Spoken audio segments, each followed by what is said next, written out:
I think they're entirely entitled to look at Keir Starmer and say, what does this man believe in? And that's not an abstract question, because if he's making a big shift in policy, a 180, well, how certain can you be he's actually going to deliver on what he's saying? We've all been following all of the twists and turns over the last couple of days after Keir Starmer's announcements when it comes to how Labour reckon they are going to fix the problem of immigration. Now, Aaron Bastani, many people are saying we can already see the kind of fractions, if you like, among the Labour Party. Suggestions, though, perhaps, that we could be heading towards some kind of internal civil war as people wrestle as to where the Labour Party should be moving in when it comes to direction of travel. Your thoughts? So Keir Starmer's run a very tight ship. He's a real disciplinarian. You know, if you vote against the government, there's a 3-line whip, you lose the whip. He punishes MPs who dissent. That's been very successful so far. It was very successful in opposition. It becomes a problem when you start polling 20% in national opinion polls because, of course, people think, I'm going to lose my seat anyway, and that threat of losing the whip, maybe not being selected for the following general election, loses its lustre.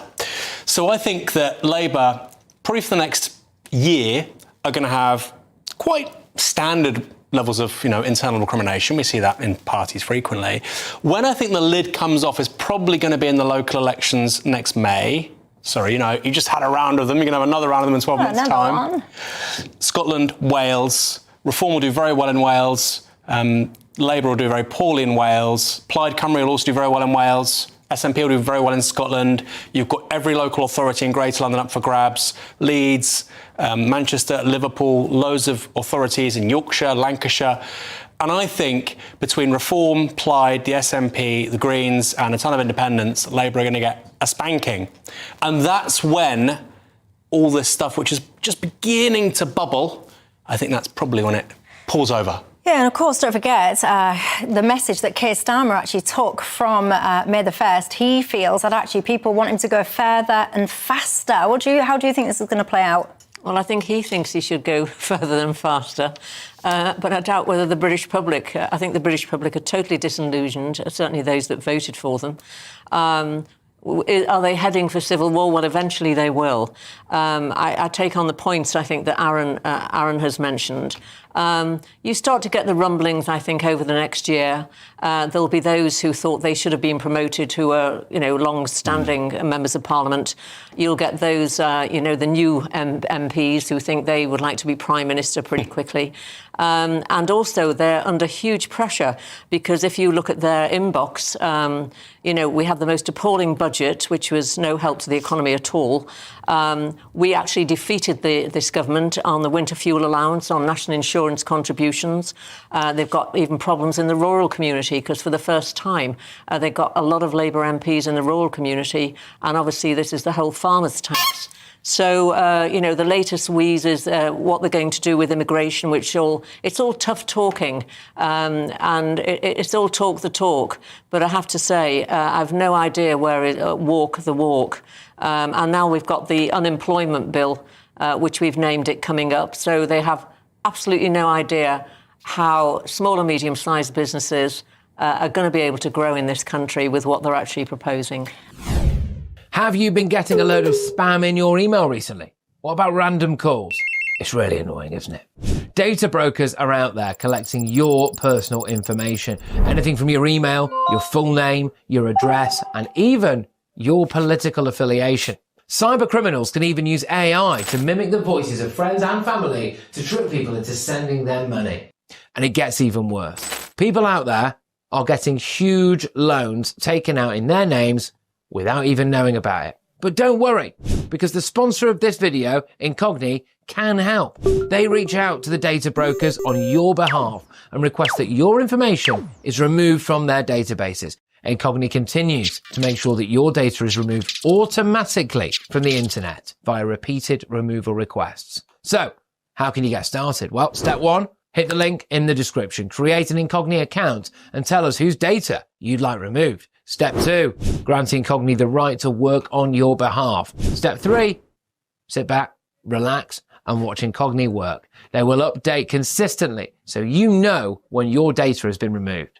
Incogni is risk-free for 30 days, so you can try it for yourself and you'll get a free refund if the service isn't for you. So take back your personal data today with Incogni. Use the code GBNews using the link in the description below and you'll get 60% off an annual payment plan. Just let me pause for a second and give credit where it's due, because Keir Starmer, it did actually make me laugh today for a brief second, only that. Take a look at what happened today. It seems the only principle he consistently defends is whichever he last heard in a focus group. So I ask him, is there any belief he holds which survives a week in Downing Street? Yes, the belief that she talks rubbish. Oh, come on, she's tutting. I mean, you're tutting away. I have got to say, did actually make me chuckle, I do confess. But when it comes to Keir Starmer, I don't know what's going on with his Twitter account, his X account at the moment. I don't know who's running that. He seems to have, whether or not he's had a complete personality transplant or if someone else is doing it on his behalf, he does seem to be tweeting quite a strange tone, if you ask me. And one of the things that caught my eye today, we're talking about immigration, he tweeted out this, really loudly and proudly: I've already returned over 24,000 people with no right to be here, and I won't stop there. Well, ladies and gents, that really annoyed me, because I found this a complete misrepresentation of what is actually happening, because out of those 24,000 people, there's only been 6,000 odd that have actually been what they call enforced returns. Christopher Hope actually put this to the Home Secretary a couple of days ago. Listen. Where do you stand on that? 24,000 deportations, but only 6,000 enforced returns. That's not a lot, is it? Well, it's more than 20% increase in 6,000. enforced returns. You're absolutely right. We want to go further. It blows my mind, this, Aaron, because I think people know that, well, if you're across this stuff, you will know that that figure of 24,000, it's not all that you're representing it to be. So if you're misrepresenting that for whatever reason, how is one supposed to trust you then when you're talking tough on the immigration stuff more broadly? There's so much to unpack here. So firstly, Labour have made some pretty big announcements. Changing, for instance, the right to remain in the UK from 5 to 10 years, and that's also going to be retrospective and applying to people who've arrived since 2020, I believe. I mean, that's really, really big. That's a really, really big announcement. Where I think Keir Starmer, and you might think it's a good message or a bad message, I think it's probably going to save the hide of MPs where you're looking at Reform Labour contests. Maybe that's the plan. Right now, Labour are losing twice as many votes to Lib Dems and Greens. Right? The point is, where are those votes? There's no point having a 50,000 majority in London and losing by 20 votes in somewhere like Runcorn and Helby. So that's the plan. The problem is, even if you think it's a good plan, he's a very poor messenger. This is somebody yesterday, talking about his tweets, said that being able to remain in the UK is a privilege, not a right. He was advocating for continued membership of the European Union until 2019, including reversing the referendum once a people's vote. The whole point of being in the EU was that if you're an EU national, you could come here, not as a privilege, but as a right. So it was a right. That's what he was defending. That's what he gave, months and years of his professional life to. Now he's saying, actually, it's a privilege and not a right. And I think people, whether they're Reform voters, Lib Dems, Tories, Greens, whatever, I think they're entirely entitled to look at Keir Starmer and say, what does this man believe in? And that's not an abstract question, because if he's making a big shift in policy, a 180, well, how certain can you be he's actually going to deliver on what he's saying? But are we seeing what he believes, or are we seeing what Morgan McSweeney believes? Nobody knows. Nobody knows. I find that a very interesting question. What do you make to it all, Jacqueline? Well, the thing is, Keir Starmer's become an absolute expert on straddling the fence on both sides. I mean, I remember very well, as a former member of the European Parliament for 15 years, exactly what the Labour position was on pretty well everything to do with the EU. And obviously, migration was part of that.